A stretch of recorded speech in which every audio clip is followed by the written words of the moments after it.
Bueno, yo soy, como en la presentación, soy profesor titular de la Universidad de las Américas en Ecuador.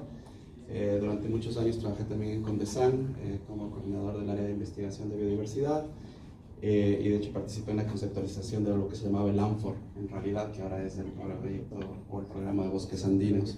¿Me oyen? ¿Sí? ¿Me oyen? Ya. Y bueno, en realidad, un poco lo que voy a tratar de presentar en 15 breves minutos es un trabajo bastante más extendido, sigue un poquito las recomendaciones que Musuke envió sobre lo que debería contener la presentación. Así que no voy a hacer demasiado énfasis en la parte de los detalles científicos, sino quizás un poquito en los macroprocesos que se han desprendido asociados a estas dos redes de investigación. ¿Qué hice? Algo hice mal. Para abajo, supongo. Ya. Perdón.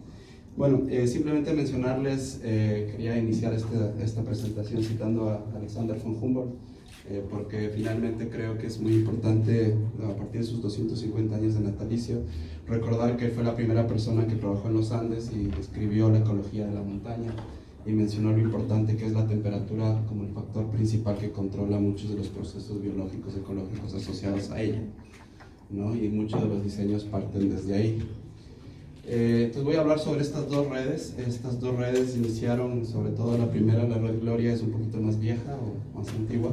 Empezó en el 2008, a raíz también de un proceso colaborativo que teníamos con la comunidad andina en ese entonces. Y después, pues, la Red de Bosques Andinos es la génesis de un programa de la cooperación suiza que se llamaba CIMA, ¿cierto?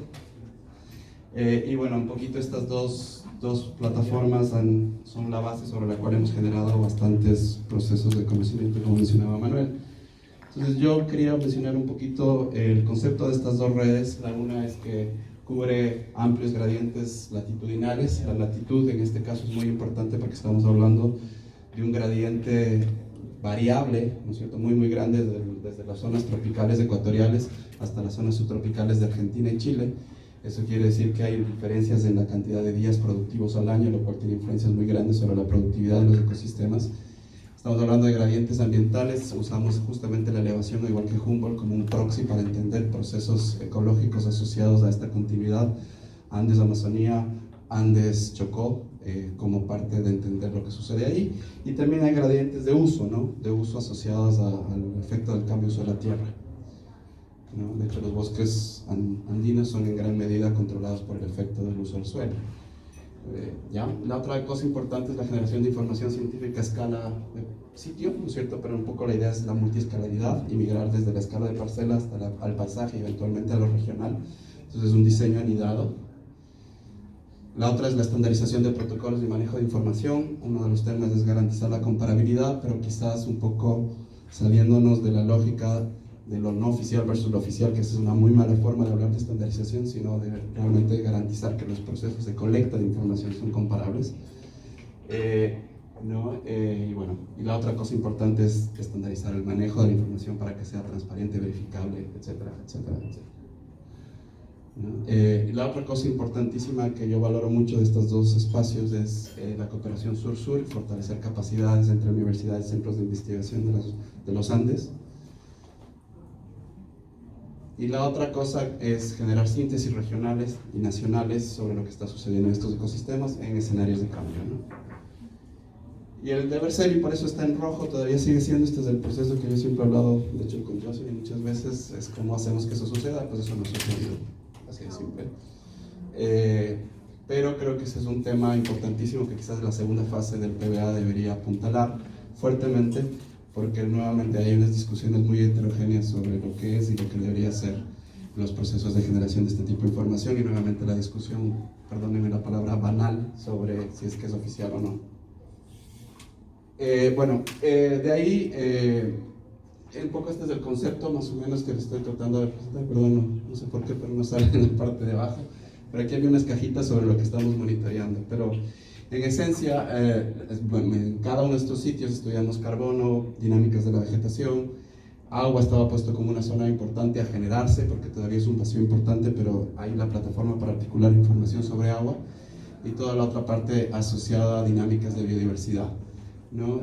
Otra cosa importante que se ha desprendido de este proceso es que hay estos sitios amarillos que nosotros, como todavía lo siguen llamando, como sitios de aprendizaje, donde tenemos procesos de investigación ecológica a largo plazo, que lo que buscan es entender procesos que van más allá de las décadas, porque los ecosistemas, es otra cosa importante, es que lo que sucede en estos bosques, para entenderlos debemos entender que hay una sincronía espacial entre la cooperación versus la generación de información, ¿no es cierto? Nosotros no podemos entender lo que sucede en estos bosques si no tenemos por lo menos procesos de 15 años sostenidos que nos hagan realmente entender qué es lo que está pasando con estos efectos.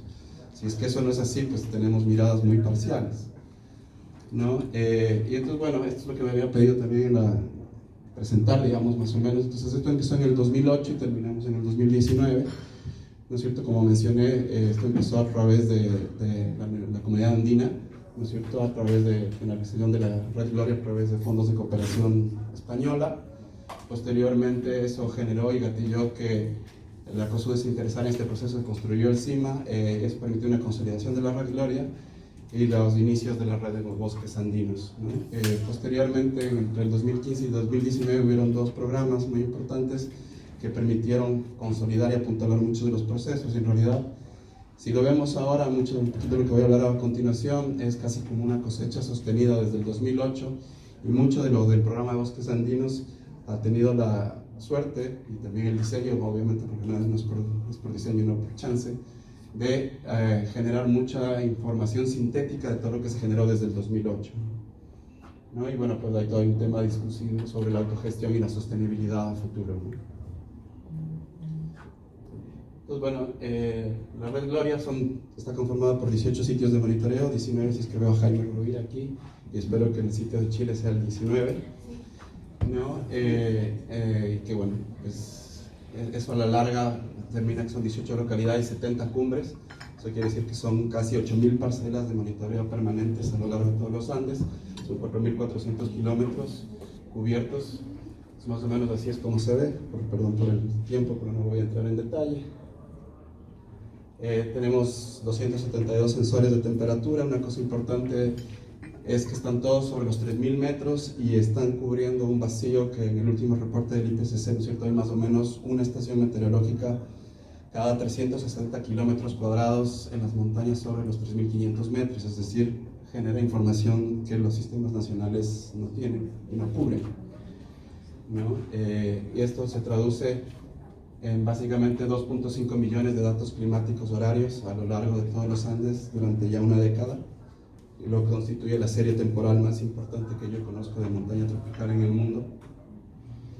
Estarían los 6 países representados, los grandes, digamos, los han descubiertos, y bueno, ya van a ser 7 con Chile, ¿no? Y aproximadamente estamos monitoreando continuamente más de 1.000 especies de plantas vasculares, 300 no vasculares, a lo largo de todo este transecto, ¿no? De ahí esta es la red de bosques, tenemos 343 parcelas, ¿no es cierto?, las cuales más o menos varían entre parcelas muy chiquitas a parcelas muy grandes, lo cual es interesante porque eso demuestra que matemáticamente sí hay como trabajar con heterogeneidad espacial y heterogeneidad incluso de forma de tomar datos. Es importantísimo la estandarización sin duda, pero no deberíamos quedarnos simplemente en eso de que nuevamente como no es oficial, no es comparable, no es igualito, que ya. La media más o menos es 0.43 tamaño de parcela por en general, y cubrimos prácticamente todo, desde las tierras bajas hasta el tree line, ¿no? Y más o menos tenemos un promedio, la mayoría de las parcelas están ubicadas a los 2.000 metros, lo que quiere decir en el banco de posición de nubes de los Andes, y eso es bien importante porque tenemos justamente el cambio climático, ¿no? 203 están ya censadas más de 2 veces, ¿no es cierto?, lo cual es importantísimo para entender flujos y dinámicas, ¿no? Y bueno, todo lo que está ahí. Voy a seguir un poquito más rápido, si no Manuel me va a echar de aquí, ¿no? Más o menos este es cómo se ve la distribución de las parcelas, ¿no es cierto? Mientras más rojos, más censos, lo cual es un proxy de acumulación de conocimiento, digamos, ¿no es cierto? Ya, y esto son entonces las publicaciones que han surgido en los últimos años a raíz de todos estos años. La gran mayoría son revistas indexadas de alto impacto, pero que es una de las cosas que me habían preguntado en lo que me pidió Muso que hable. Pero más allá de hablar sobre eso, lo que yo quisiera es más o menos entender que estamos migrando ya hacia un conocimiento muy básico y primario que se inició de las primeras publicaciones del 2017, que eran mucho más descriptivas, ¿no es cierto?, sobre qué es lo que hay en los Andes y qué es lo que contiene, ahora a migrar hacia allá, poder entender dinámicas de cambio en los paisajes, cómo los flujos de carbono están variando, cuál es la verdadera resiliencia y susceptibilidad a cambios climáticos de estos sistemas. Y yo creo que estamos ya en un punto en el que hay muchísima información que en los próximos 3-4 años va a generar, yo creo, muchísimo de qué hablar, pero sobre todo de usar para hacer gestión, ¿no? Creo que ese es el salto cualitativo. Entonces, si ustedes hacen una cronología de las publicaciones que están ahí, hay cada vez más acumulación y acumulación de conocimiento, y es algo que a mí personalmente me complace muchísimo. Funciona. Y esta es la de la red de bosques, ¿no es cierto? Ha habido cosas súper importantes, como por ejemplo este artículo en Nature que salió, que debe ser la revista indexada más importante del mundo. Y sobre todo lo interesante es que hay un montón de nombres, y ese montón de nombres representa un esfuerzo colaborativo gigante. Y eso representa también acuerdos y poner de lado muchas cosas personales, poner mucho, digamos, arrimar el hombro, etcétera, etcétera, etcétera. Pero lo que más me interesa de esto es que mucho de esto ya son indicadores súper concretos y específicos de cambio climático, que deben permitir informar a política pública, ¿no? Y ese, creo, nuevamente es el reto, cómo realmente traduces esto, que es una red de científicos o gente que hace ciencia, pero que no necesariamente tiene una vinculación directa con esa política. Y esa interfaz es la que yo creo que sigue faltando, ¿no? Porque la información está ahí, ¿no? Bueno, la otra cosa que quería hablar un poco, escuchando justo de lo de estandarización y lo que mencionaron algunos de los colegas que me precedieron, también hemos tratado de generar insumos de instrumentos para apoyar procesos locales y no solo quedarnos en las revistas de indexar. Este es un ejemplo. El de la izquierda justamente es un documento que lo que busca es sintetizar la propuesta justamente del programa de bosques andinos y con todos sus socios de cómo deberíamos monitorear estos bosques, desde los rasgos funcionales hasta bancos de carbono, etcétera, etcétera, etcétera. Es bastante, detallada y útil, te diría yo. Y la otra parte, que es, bueno, supongo que Roberto y todo el bloque posterior que nos precede después, que sigue a partir de nosotros, va a hablar sobre la parte de restauración, pero eso es una cosa súper importante, que yo sé que ustedes por diseño en el programa lo tienen como separado por bloques, pero eso no es así en la práctica. En la práctica, estas dos cosas conviven y se retroalimentan. Uno no puede hablar de restauración si no entiende los bosques. O sea, eso es un error a mi forma de entender, ¿no? La otra cosa importante es toda la parte experimental de hacer manipulaciones. Una de las cosas importantes, esta es una cosa que se produjo con el CIMA, de hecho. Ahora también tenemos una pequeña red que está empezando a surgir de sitios experimentales en los Andes, donde manipulamos condiciones, son condiciones controladas para entender respuestas del cambio climático en periodos mucho más cortos. Ya tenemos 6 sitios en Sudamérica, ¿no? Y una de las cosas interesantes de esto es que hemos pasado del salto de lo observacional, empírico, ¿no es cierto?, humboldtiano, justamente a pasar y dar un salto cualitativo a hacer manipulación experimental. Y eso es súper importante, porque sin eso nuestros tiempos de entender los procesos ecológicos de estos ecosistemas son demasiado largos. Entonces este es un camino expedito súper importante y necesario. Y bueno, de ahí pues siempre surgen este tipo de cosas, también un poco como una misión, creo yo, de generar insumos que sean útiles para un público más amplio, de devolver la información a actores locales, tratar de traducir. Es un reto, a mí me cuesta mucho, debo reconocerlo, pero me parece súper importante hacer este tipo de ejercicios que lo que permiten es sintetizar conocimiento, promover, adaptar y acoger ese conocimiento, pues, para poder entender qué es lo que está pasando en estos sitios, ¿no? Y la última cosa, bueno, también hemos trabajado en esta guía de restauración. Fue un proceso, un esfuerzo colaborativo de mucha gente.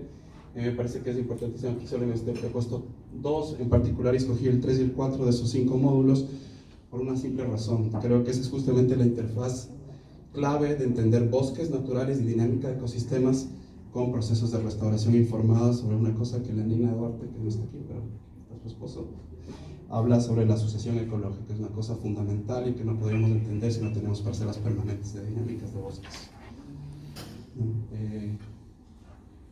También hemos hecho cosas como crear declaratorias de bosques patrimoniales, de árboles patrimoniales, ¿no es cierto?, a partir de las parcelas, de entender, por ejemplo, que haber traducido esto hacia que un bien patrimonial, un bien público puede ser un árbol de 60 o 100, 200 años que acumula tanta cantidad de toneladas de carbono. Antes eran solo las especies exóticas que adornaban las plazas de Quito. También ahora hay muchos árboles de estos que han sido catalogados como inventario público de valor, de alto valor, pero son son árboles vivos en bosques vivos. No es simplemente un individuo plantado ahí en 1800 y que está muerto.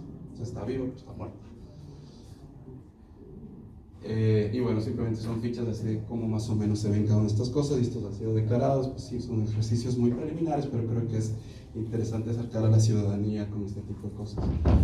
Y la última cosa es cómo hacer el famoso reporte y escalamiento. Hemos estado trabajando ahora con un estudiante mío de la maestría, cómo llevar a cabo todo lo que las prácticas de manejo sostenible, restauración y desde los bosques, o sea, todo el espectro de la dinámica sucesional de uso en los Andes, lleva a generar cuáles son los beneficios de los balances de carbono. Esta es una plataforma desarrollada por un programa GEF Global de la Universidad de Colorado, con quien hemos estado trabajando muy cercanamente en los últimos 2 años, y estamos pues básicamente entendiendo cómo todas las prácticas de manejo que se han hecho, que creo que para el PBA es el componente 2, componente 3, ya no me acuerdo, se traduce en cuántas remociones finalmente y cuál es el balance neto de nuestras acciones en términos de carbonos equivalentes.